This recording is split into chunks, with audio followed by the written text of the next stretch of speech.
देश में पेड़ पौधों की गिनती होती है, सड़कों की भी गिनती होती है, यहाँ तक कि जो थर्ड जेंडर है उन्होंने भी अपनी गिनती करवा ली है। लेकिन ओबीसी प्रधानमंत्री होते हुए भी बीजेपी शासन में सबसे ज़्यादा ओबीसी मिनिस्टर होने के बावजूद भी कास्ट सेंसस अभी तक नहीं हो रही। लेकिन ओबीसी की जात आधारित जनगणना नहीं की जा रही है। क्यों नहीं की जा रही है? अगर जनगणना हो गई तो जो सोया हुआ ओबीसी समाज का व्यक्ति है वो जाग जाएगा। अगर वो जाग गया तो नेपाल जैसी क्रांति और श्रीलंका जैसी क्रांति तमाम जो तख्तापलट देश में हुए हैं वो होने में देर नहीं लगेगी। अंगूठा छाप लोग भी संविधान पर उँगली उठा रहे हैं, उनके बाप-दादाओं को भी नहीं पता होगा कि उनके घर की बहन-बेटियों को भी संविधान आज वो आज़ादी देता है, जो इनके धर्मग्रंथ नहीं देते थे। तो मैं यही कहूँगा कि संवैधानिक रूप से इस लड़ाई को लड़ी जानी चाहिए, सड़कों पर उतर कर जो साथियों नमस्कार। इस वक्त हमारे साथ एडवोकेट लक्ष्मीकांत नंदवंशी जी हमारे साथ मौजूद हैं। बातचीत करेंगे। जिस तरह देश भर में देखने को मिल रहा है, हिंदुत्व का मुद्दा बड़ी तेजी से उबार लेता हुआ नजर आ रहा है। उसी विषय में बात करेंगे। तो हमारे साथ एडवोकेट लक्ष्मीकांत नंदवंशी जी, जो कि बहुजन प्लेनेट के संस्थापक भी हैं, उनसे बातचीत करेंगे और जानने की कोशिश करेंगे। अभी मीडिया में कुछ दिन पहले नंदवंशी जी एक मामला आया था, आपने देखा होगा, कि जिसमें कहा गया कि उत्तर प्रदेश का जो चुनाव है वो हिंदुत्व के मुद्दे पर लड़ा जाएगा। मीडिया ने बकायदा ये चलाया। तो आप एक मीडिया संस्थान से रिलेटेड भी हैं और आप मीडिया संस्थान के लिए काम भी किए हैं और वर्तमान में आप अधिवक्ता भी हैं। क्या कहेंगे? अनम्यूट करिए अपना। सबसे पहले विवेक जी, आपके चैनल और दर्शकों का मैं बहुत-बहुत जय भीम, जय मूल्यवासी और नमस्कार, सत श्री अकाल, जोहार करता हूँ। और तमाम देश भर में जो अभी मुद्दे आ रहे हैं, जो भी मुद्दा निकल कर आ रहा है, उस मुद्दे पर जो मेनस्ट्रीम मीडिया, जिसको गोदी मीडिया और दलाल मीडिया भी कहते हैं, इनका स्तर इतना गिर चुका है कि वर्ल्ड इकोनॉमिक फोरम की रिपोर्ट जो कहती है कि ये सबसे निचले पावदान पे हैं। कहने को तो हम विश्वगुरु की कगार पर हैं, हम विश्वगुरु बनने वाले हैं। तमाम प्रोपेगेंडा फैलाया जा रहा है कि हम अ, विश्वगुरु बनने वाले हैं। लेकिन विश्वगुरु की परिभाषा क्या है? विश्वगुरु की परिभाषा कहाँ है? जब बुद्ध काल था, जब वास्तव में भारत विश्वगुरु हुआ करता था, तो भारत में तक्षशिला, नालंदा, उज्जैन शिला जैसे विश्वविद्यालय हुआ करते थे। आज जो वर्ल्ड की रिपोर्ट है, 300 यूनिवर्सिटी में भारत के एक भी यूनिवर्सिटी का नाम नहीं है।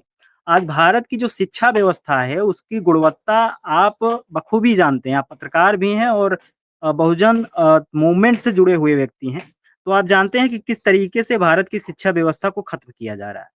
जैसा कि आपका प्रश्न है कि महाराष्ट्र में हिंदू-मुस्लिम की जो वकायदा चल रही है, हिंदू-मुस्लिम का एक पॉइंट ऑफ व्यू बनाया जा रहा है, वो एक षड्यंत्र का हिस्सा है। क्योंकि वहाँ मुंबा देवी के आस-पास जो मस्जिद कम्युनिटी और मंदिर कम्युनिटी के लोग हैं, उनमें एक पीसफुल मीटिंग होती है, जिसमें प्रशासन भी सहभाग लेता है कि तमाम हिंदू के त्योहार और मुसलमानों के त्योहार में कोई भी ऐसी असामाजिक घटना ना हो कि जिससे आम जनमानस में वैमनस्य फैले और तमाम झड़पें हों।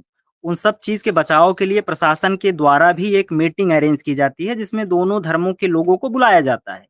तो अब जो मुद्दा निकल कर आ रहा है कि आखिर ये स्टार्ट कौन करता है?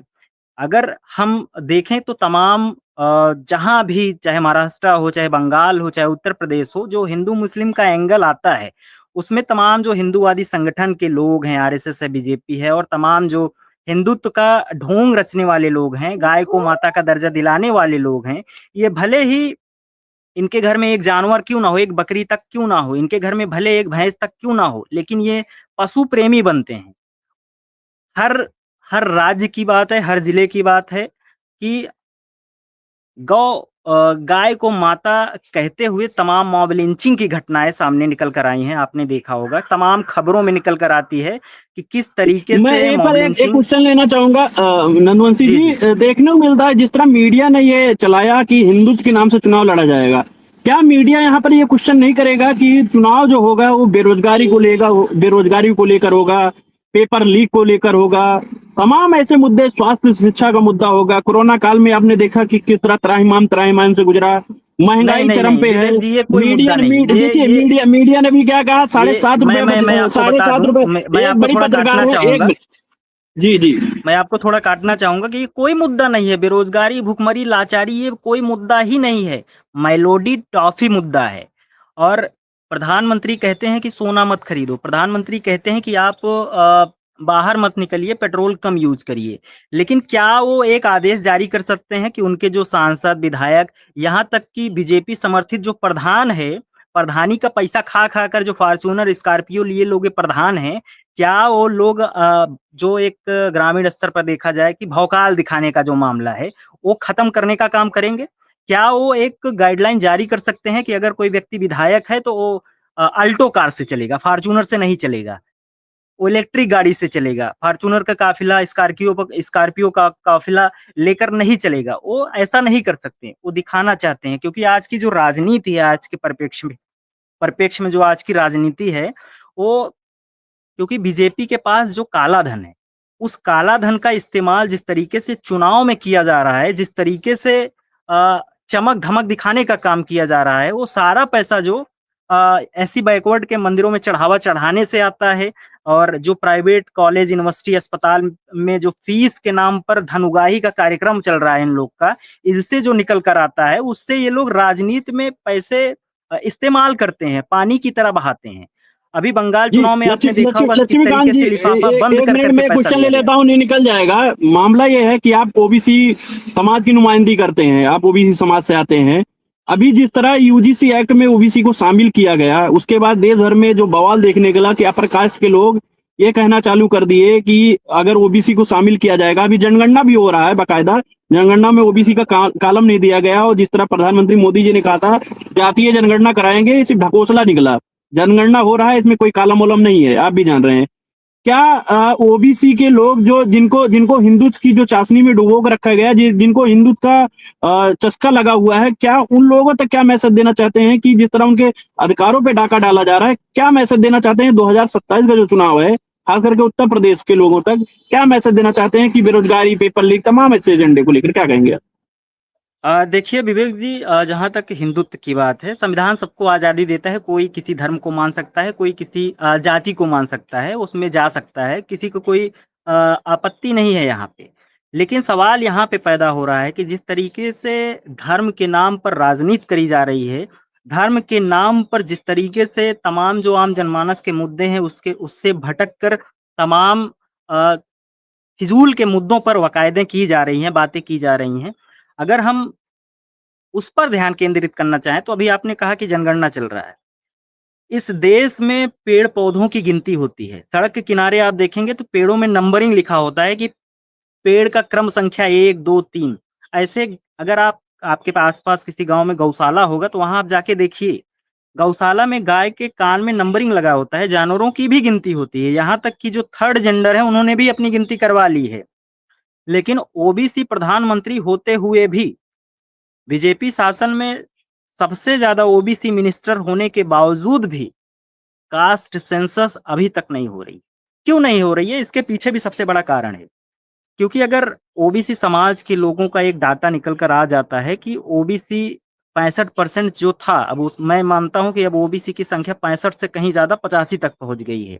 और 85 का जो नारा था उसको भी चेंज कर देना चाहिए क्योंकि ओबीसी अकेले 85% हो चुका है। बाकी 95% का डाटा देखें तो एससी, एसटी, ओबीसी माइनॉरिटी जो मिलाकर ये 95% हो जा रहे हैं।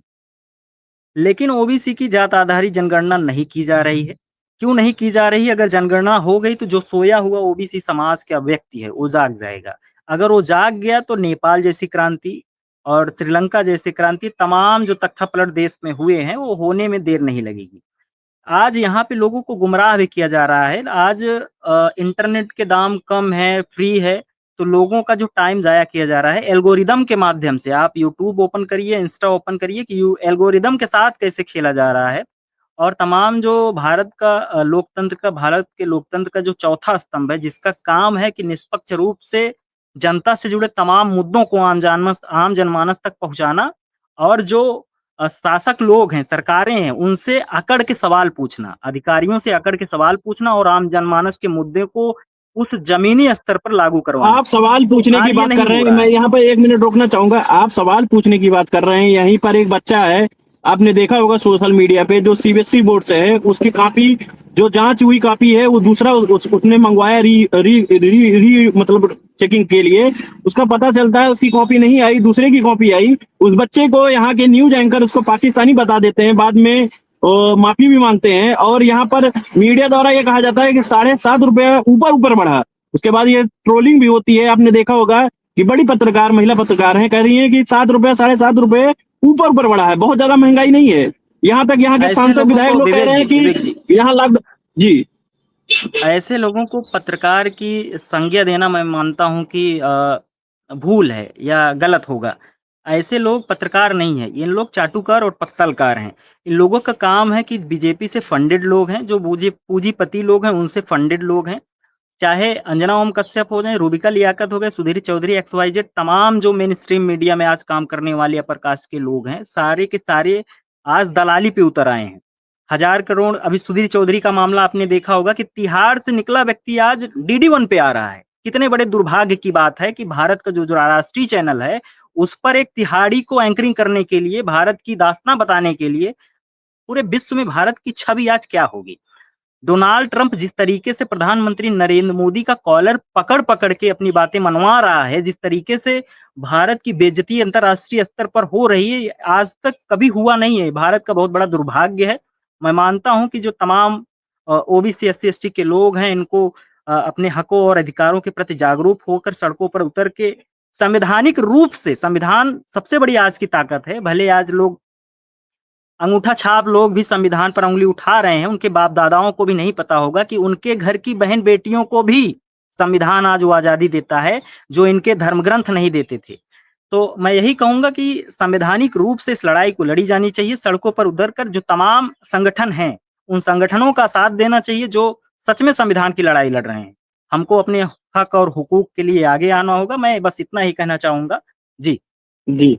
तो साथियों, काफी लंबा वीडियो हुआ, काफी बातचीत हुई। इस बातचीत के दौरान जो एडवोकेट लक्ष्मीकांत शर्मा जी ने या नंदवंशी जी ने, जो कि ओबीसी समाज से आते हैं, इनकी बात पर आप क्या प्रतिक्रिया देंगे, क्या राय देंगे, कमेंट बॉक्स में जरूर दीजिए। साथियों, तमाम वो मुद्दे जो मीडिया में मीडिया से बहिष्कृत हैं, जैसे बेरोजगारी के मुद्दे हो गए, तमाम मुद्दे जो स्वास्थ्य, शिक्षा, पेपर लीक के मामले, ये सब मुद्दे गायब कर दिए जाते हैं और बताया जाता है कि हिंदुत्व के नाम से चुनाव लड़ा जाएगा, हिंदुत्व किसकी तरफ है।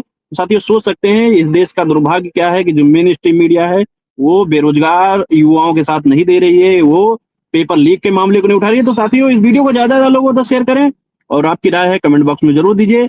मिलते हैं नए वीडियो में, तब तक के लिए बने रहिए बहुजन 85। बहुत बहुत धन्यवाद। जी, शुक्रिया विवेक जी।